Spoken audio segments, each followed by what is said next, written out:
Thalapathy is the గోటే, కానీ గొర్రెలయ్యేది మాత్రం మనమే అనిపిస్తున్నది.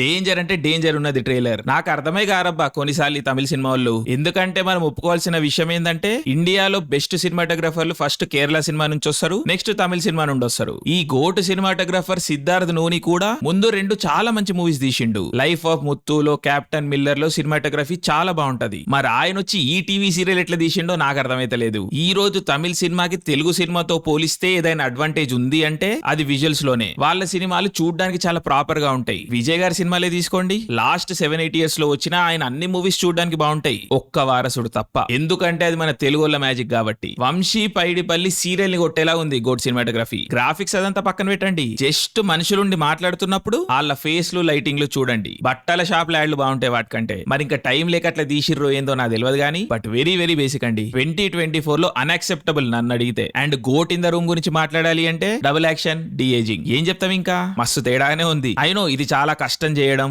చాలా ఖర్చుతో కూడిన పని, అండ్ ఈ అవుట్పుట్ ని వాళ్ళు చాలా తక్కువ టైంలో కూడా ఇచ్చిర్రు. ఓకే, అదంతా ఓకే, బట్ సినిమా చూస్తున్నప్పుడు ఆడియన్స్ ఇమర్స్ అవ్వాలి కదా, కన్విన్స్ అవ్వాలి కదా. అవుతాము అని నాకైతే అనిపిస్తలేదు. చాలా ఆక్వర్డ్ అండ్ ఆడ్ గా ఉంది అది. వెంకట ప్రభు మధ్యలో మానాడు ఒక్కటి వదిలిండు గానీ మిగిలినవన్నీ పెద్ద పెద్ద బాంబులే. సో ఆ బాంబుల్లో ఒక బాంబే గోట్ అనిపిస్తున్నది. అండ్ మెయిన్ పాయింట్ ఏంటంటే సీరియస్ డైలాగులు అప్పుడు కూడా యాక్టర్స్ ఎవరు సీరియస్ గా కనిపిస్తలేరు, ఏదో నవ్వాపుకుంటూ డైలాగులు చెప్తున్నట్టు అనిపిస్తున్నది. I mean very bad. Thalapathy Vijay గారికి చాలా లుక్స్ ఉన్నాయి మూవీలో, అండ్ ఆయన నేచురల్ లుక్ ఒక్కటే కరెక్ట్ గా ఉంది, మిగిలినవన్నీ తెలిసిపోతున్నాయి. సో కొంచెం తేడానే ఇరుక్కు. అండ్ తెలుగు ఆడియన్స్ కోసం చెప్పాలి అంటే సాంబార్ ప్రో మ్యాక్స్ ఉందండి. కామెడీ అయినా ట్రీట్మెంట్ అయినా మనకి పెద్దగా ఎక్కుతుందని నాకైతే అనిపిస్తలేదు, బట్ చూద్దాం, ఏదైతే అదైంది. అండ్ యువన్ అయితే పెద్ద పెద్ద రాళ్లే వదిలిండి ఇప్పటివరకు అయితే. అండ్ స్కోర్ కూడా ఏ మాత్రం తగ్గకుండా అదే లెవెల్ ఉంది. సో బై ఫిక్స్ అయ్యిందిగా. అండ్ మన ఫ్యూచర్ కూడా నాకు అనిపిస్తుంది. సో ఎస్, ఫైనల్ గా చెప్పాలి అంటే గోటు మూవీ కెరియర్ ఎండ్ అయిపోయిన చాలా యాక్టర్స్ కి రీలాంచ్ లాగా, విజయ్ గారి కెరియర్ కి చరమ గీతం లాగా అనిపిస్తున్నది. కోస్తే 10 ఊర్లు తింటే అంటారు కదా,